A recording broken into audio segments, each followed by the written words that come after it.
Imagine being betrayed and you suffer in silence, having absolutely no one, and even justice being denied. Tragic, right? Do you know someone who had a similar fate? You must have a lot of courage to overcome such a situation, right? Well, we are going to uncover the tragic story of Tamar in the Bible and her triumph. Her journey through all these difficulties and suffering will shock you. If you are as curious as me to find out more about her life and her story, let us dive in without any further do's, guys. Tamar's story is often unnoticed while reading the Bible, but it contains many lessons and gives us an idea about the power of God and how He can turn scandal into redemption. When we look at the Bible, we can see that the story of Tamar begins in Genesis 38.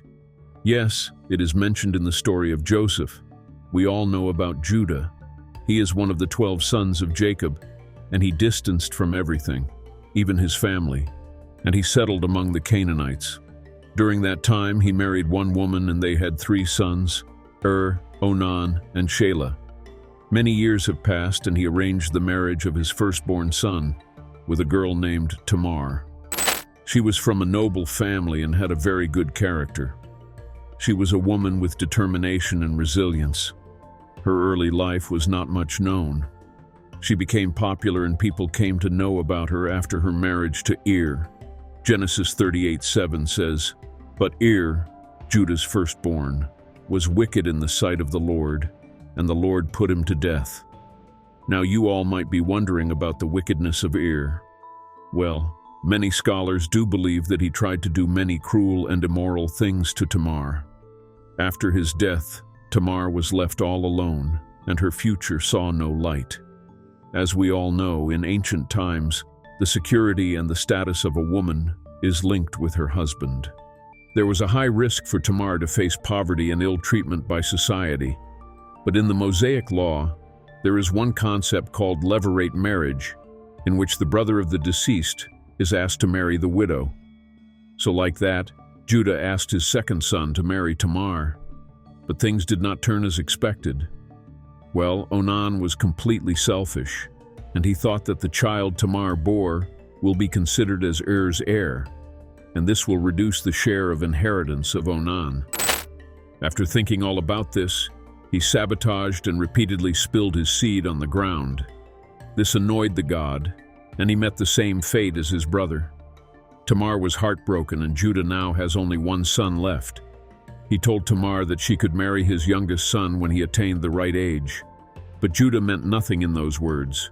Judah blamed Tamar by saying that she was the only one responsible for the deaths of his sons and labeled her as a cursed woman. She was sent back to her home, where she waited for Shelah to attain the right age. But Judah was not ready to show any kindness. He gave more shame to Tamar and left her to deal with all those things alone. She was no longer considered a member of Judah's family. But like I said, Tamar was a woman full of determination, and she was not yet ready to accept her past.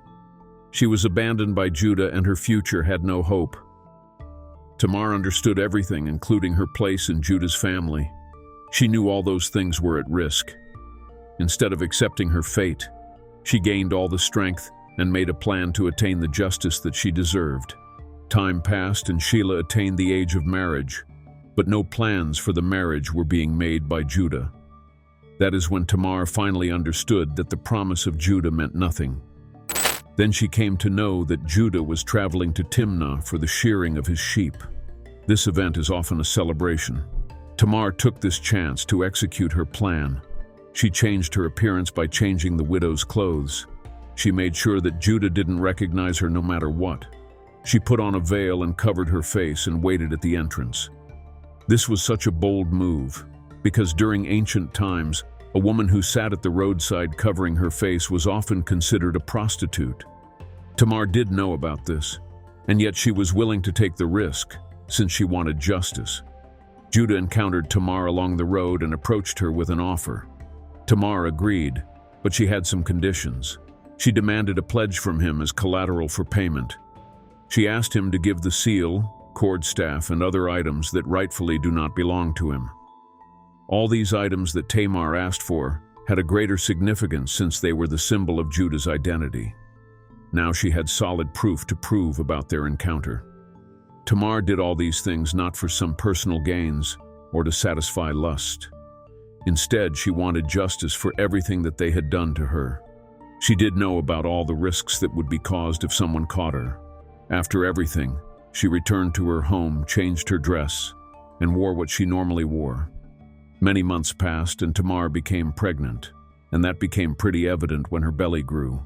When Judah comes to know about this, he condemns her without knowing his role in it. He asked to bring her out, and he wanted to burn her. Tamar, on the other hand, was prepared to face all kinds of situations. When she was brought out to face the judgment, she sent all the things that Judah gave her with a message. "I am pregnant by the man who owns these." This shocked Judah. He was not able to ignore all the evidence. So he said, "She is more righteous than I, since I wouldn't give her to my son Shelah." Judah accepted his failure, and the blame of Tamar was finally cleared. This story in the Bible shows Tamar's resilience and her determination to get the justice that was denied to her for a long time. She was not ready to sit and cry about her past. She upheld the principles of justice and the family legacy, even though her actions may seem contradictory to many. Her story reveals many things, and this also reminds us that God can turn any worse situation into a positive one through bold moves. When Judah accepted his failures, he stood with his family. Tamar's plan made her gain a place in a family that she lost, and she also made Judah understand her strength and her resilience. She showed what she could do to get justice. The man who opposed her became the one to support her. Her story focuses on the power of truth during hardships. After a few months, Tamar gave birth to twins, Perez and Zerah. This story has some significance in biblical history. During the time of delivery, the hands of the baby came out of the womb, and the midwife knew this was something extraordinary. She tied a red thread to the baby's wrist to identify that he was the firstborn. Zerah was declared as the firstborn. He would be the one who would inherit all the privileges of the family. But things took a twist completely when the hands of the baby went back to the womb and the other baby completely came out of the womb. This shook the midwife. This event carried profound theological implications. This focuses on the power of God who can easily do things that humans least expect. When we look at the scriptures, we understand that it is those who are overlooked who are chosen and are expected to fulfill their purpose. Perez was elevated to prominence over Zerah. By giving birth to them, Tamar won in continuing the family lineage. Perez would become the progenitor of a line that included King David and Jesus Christ. Tamar became a character in the plan of God. She had great faith in God, trusted him completely, and took a bold move to attain justice. She got the courage to do all those things, since she had an unbreakable trust in God. The purpose of God can be seen in difficult situations, just like the one we have talked about now.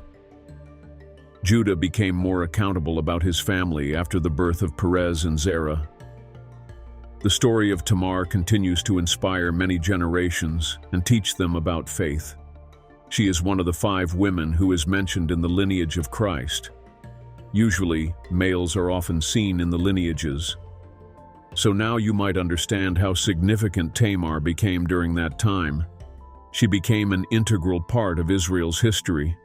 Her story also reminds us that Jesus' plan can often include unexpected people. The theme of her story is indeed divine justice. Even when she was in her worst condition, she made a bold decision instead of accepting her ill fate. She upheld her dignity by ensuring that justice was finally served. We can see the undeniable power of faith in the story of Tamar, even though she faced betrayal from the people she loved. Instead of accepting the situation, she took control of her fate and made sure that she got justice.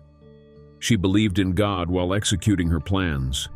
Her story teaches that even in the darkest times, God can bring redemption in ways that we least expect. Her plan played a significant role in the family lineage.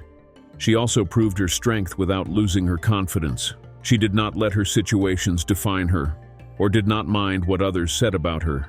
She knew what to do to attain justice. Her story is full of twists and turns, But we all understand that justice will always prevail in the end. What do you think about this story, guys? Do you think there is any other way for Tamar to attain justice? Do you support the decision of Tamar? Let us know your thoughts and perspectives in the comments section.